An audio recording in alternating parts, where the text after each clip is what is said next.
በካሊፎርኒያ ሎስ አንጀለስ ከባድ ህዝባዊ አመጽ ተቀስቅሷል። ሎስ አንጀለስ ነውጥ ላይ ናት። Extraordinary images out of Los Angeles tonight. Hundreds of National Guard troops now on the ground. Growing tensions over mass deportations in Los Angeles. This was a scene in Paramount, California today. የሎስ አንጀለስ መደበኛ ፖሊስ በከተማ የተቀሰቀሰውን ህዝባዊ አመጽ መቆጣጠር ከአቅሙ በላይ ሆኖበታል። የዚህ ህዝባዊ አመጽ መንስኤ የሆኑት ደግሞ ትራምፕ ናቸው። የሀገሪቱን ብሔራዊ ዘብ ወይንም ናሽናል ጋርድ ለዚህ ፍጥጫ አሰማርተዋል። ህዝባዊ አመጽ የተቀሰቀሰው ባለፈው አርብ ነው። በስደተኞች ተጀምሮ የከተማው ነዋሪ የተቀላቀለው የህዝባዊ አመጽ በስፋት በመቀጣጠሉ ትራምፕ የቁርጥ ቀን ጦር የሚባለውን ብሔራዊ ዘብ አሰማርተዋል። ህዝባዊ አመጽ የተቀሰቀሰው የትራምፕ አስተዳደር በስደተኞች ላይ የወሰደ ያለውን እርምጃ ተከትሎ ነው። ነገሩ ወደ ለየለት ህዝባዊ አመጽ እያመራ እንዳለ እየተነገረ ነው። የላቲኖ ዘር ያላቸው የቀን ሰራተኞች እየተሰባሰቡ የቀን አሰሪዎቻቸው ጋር በሚገናኙበት አደባባይ ፖሊስ በተደጋጋሚ በመሄድ ሰዎችን በቁጥጥር ስር እያዋለ ነው። ስደተኞቹ ከአሰሪዎች ጋር ተገናኝተው የቀን ስራቸውን የሚከውኑት በእነዚህ ስፍራዎች ነው። በዚህ የሚያሰማራቸው ሰው ካገኙ ይሰራሉ፣ ካላገኙ ደግሞ ወደ ቤታቸው ይመለሳሉ። የትራምፕ አስተዳደር ስደተኞችን በየቦታው እየለቀመ በኃይል ወደ የሀገራቸው እየላከ ነው። መሰል አካባቢዎችን እንደ አንድ የስደተኞች ማጥመጃ መጠቀም መጀመሩ የአመጹ ጅማሬ ሆኗል። በዚህ አንዳንድ ስደተኞች ተይዘን ለእስር ከምንዳረግ እንዲሁ በኃይል ወደ ሀገራችን ከምንላክ ለስራ ፍለጋ በአደባባይ መሰባሰባችንን ማቆሙ ይበጀናል ብለዋል። ነገር ግን ያለ ገቢ መኖር አይቻልምና በተለመደው የሥራ ቦታ መሰባሰብ ግድ ያላቸው ነው። ፖሊስም ስደተኞችን ማፈሱን ተያይዞታል። በዚህ መሃላው ለተቀሰቀሰው ህዝባዊ አመጽ ምክንያት የሆነ ክስተት አጋጥሟል። አሁን ጠቡ ተነስቷል። ፖሊስና ስደተኞች ከባድ ፍልሚያ ውስጥ ይገኛሉ። የሁለቱ አካላት ጠብ ወደ ህዝቡ ጭምር አምርቶ የሎስ አንጀለስ ማዕከላዊ ክፍል በአንድ እግሩ ቆሟል። የተቃውሞ ሰልፉ በተቀሰቀሰበት ዕለትና ከዚያ በኋላ የሎስ አንጀለስ ከተማ ፖሊስ ለመቆጣጠር ጥረት አድርጓል። ነገር ግን አመጹ ሊቆም አልቻለም። በዕለተ ዓርብ የጀመረው ተቃውሞ አንድ ሁለት እያለ ቀጥሏል። ዋነኛው የከተማ መሃል ለመሃል መገናኛ መንገድ በሰልፈኞች እንዲዘጋ ሆኗል። መንገዱ የሎስ አንጀለስ ከተማ ወሳኝ የቢዝነስ መንቀሳቀሻ ነው።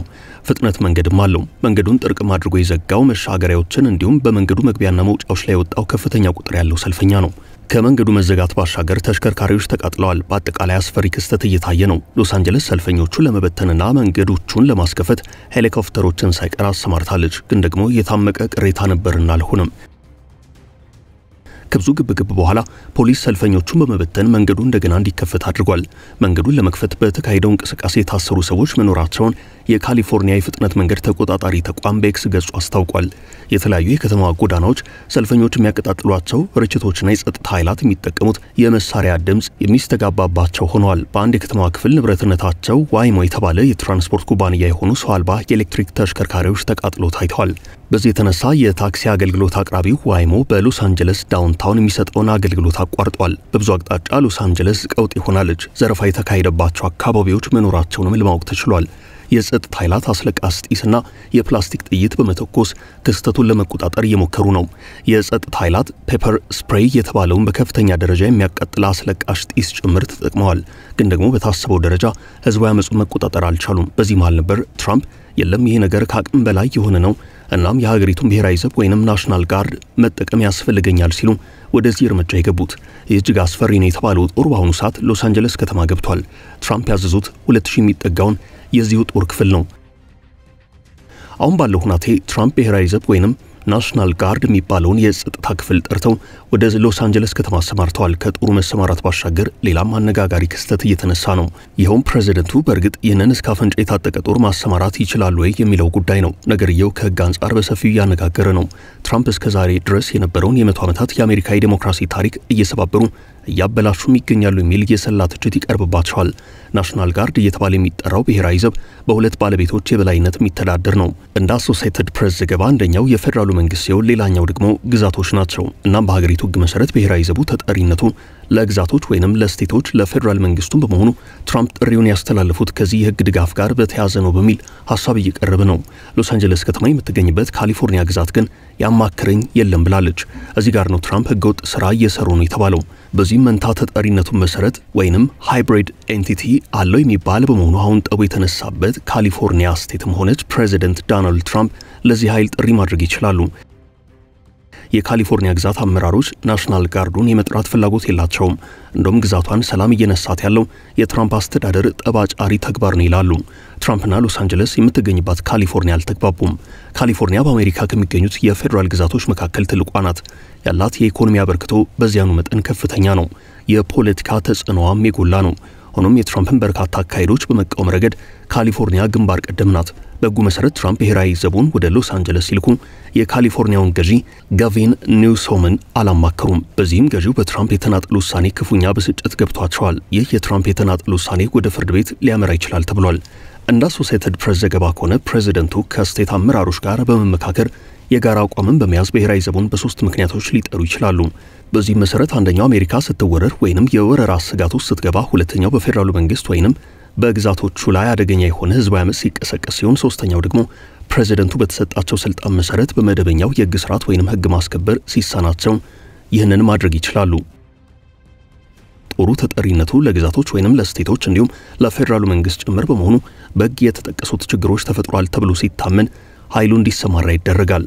ኃይሉ እንዲሰማራ ለማድረግ ያለው ሂደት ግን የፕሬዚደንቱ ትዕዛዝ ብቻ በቂ አይሆንም። በውሳኔው በኩል የስቴት ገዢዎችም ተሳታፊ መሆን አለባቸው። ትራምፕ ብሔራዊ ዘቡን ሲያሰማሩ ይህንን አላደረጉም። የህግ አካሄዱን ሊጋል ፕሮሲጀር አልጠበቁም በሚል እየተተቹ ነው። በአሜሪካ በተለይ ፖሊሶች በጥቁር አሜሪካውያን ላይ ያደረሱት ነው የሚባለው ድብደባና ሌላም ነገር ህዝባዊ አመጹን ይበልጥ የሚያባብስ ነው። በዚህም ንብረቶች ይወድማሉ፣ መንገዶች ይዘጋሉ፣ ከአቅም በላይ የሆነ ክስተት ይፈጠራል። በዚህ ወቅት የቀደሙት ፕሬዚደንቶች መሰል አመጾችን ለመቆጣጠር ይህንን ብሔራዊ ዘብ ወይንም ናሽናል ጋርድ የሚባለውን ኃይል ተጠቅመዋል። ብሔራዊ ዘቡን ወደ ህግ ማስከበሩ ለማስገባት የተለያዩ ህጎች ይጠቀሳሉ። አንዱ ብሔራዊ ዘቡን ወደ ስራ ለማስገባት የሚጠቀሰው ህግ the Insurrection Act የሚባለው ነው። በዚህ ህግ መሰረት ብሔራዊ ዘቡን እንዲሰማራ የሚደረገው የግድ የህዝቡ አመጽ ሲኖር ብቻ አይደለም። እንደ መሬት መንቀጥቀጥና አውሎ ነፋስ ያሉ የተፈጥሮ አደጋዎች ሲያጋጥሙ፣ እንደ COVID-19 ያሉ ወረርሽኞች ወይንም ተዋሲያን ሲከሰቱ፣ በወረርሽኝ ደረጃ ሲስፋፉ ብሔራዊ ዘቡ እንዲሰማራ ይደረጋል። ይህንን ኃይል ለማሰማራት ግን የፕሬዚደንቱ ፍቃድ ብቻ ሳይሆን የሚሰማራበት ግዛት ገዢ ስምምነት ጭምር ያስፈልጋል። አሁን ሎስ አንጀለስ ነውጥ ላይ ትገኛለች። ተሳዳጅ የሆኑ ስደተኞች ብቻ ሳይሆኑ የከተማዋ ነዋሪ ከነዚያ ተሳዳጅ ስደተኞች ጎን በመቆም በትራምፕ ላይ ትችት እያሰማ ነው። ተቃውሞውንም እየገለጸ ነው። በከተማ በየአቅጣጫው የተኩስ ድምጾች ይሰማሉ።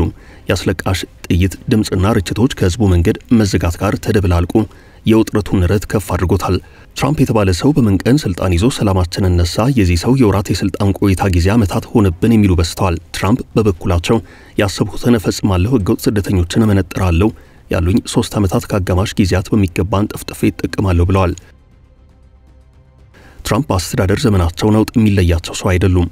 ከዚህ ቀደም አንገቱ ላይ ቆሞ ትንፋሽ በመከልከል በአደባባይ በነጭ ፖሊስ የተገደለው ጥቁር አሜሪካዊ ጆርጅ ፍሎይድ ታሪክ የሚታወስ ነው። ይህ የሆነው በፕሬዚደንት ትራምፕ የመጀመሪያው የስልጣን ዘመን ነው። በጊዜው ይህ የብዙዎችን ቁጣ የቀሰቀሰ ግድያ ወንጀል የተፈጸመው በሚኒያፖሊስ እንደነበር የሚታወስ ነው። በወቅቱም ልክ እንዳሁኑ እጅግ የከበደ ህዝባዊ አመጽ የተቀሰቀሰበት ሁናቴ ነበረም። የአመጽም ዋሽንግተንን ሳይቀር እስከ ማናወጥ ደርሶ የነበረ ሲሆን ትራምፕም የፌዴራል ስቴቶች የብሔራዊ ጦር አዋጥታቸው ላኩልኝ እስከ ማለት እንደደረሱም ይታወሳል። ይህ የሆነው ከ5 ዓመታት ገደማ በፊት በ2020 የፈረንጆቹ ዓመት ነው። እናም ትራምፕ ህዝባዊ ቀውስ የሚያጣቸው ሰው አይደሉም ብሎ መናገር ይቻላል። በሎስ አንጀለስ የተቀሰቀሰው ህዝባዊ አመጽ ወደ ሌሎች አካባቢዎች ሊያመራ ይችላል የሚል ስጋትም አለም። ያም ሆኖ ከወራት በፊት በተፈጥሮ የሰደድ እሳት ስትፈተን የቆየችው ሎስ አንጀለስ ከሰሞኑ ደግሞ በህዝባዊ ነውጥ እየታመሰች ነው።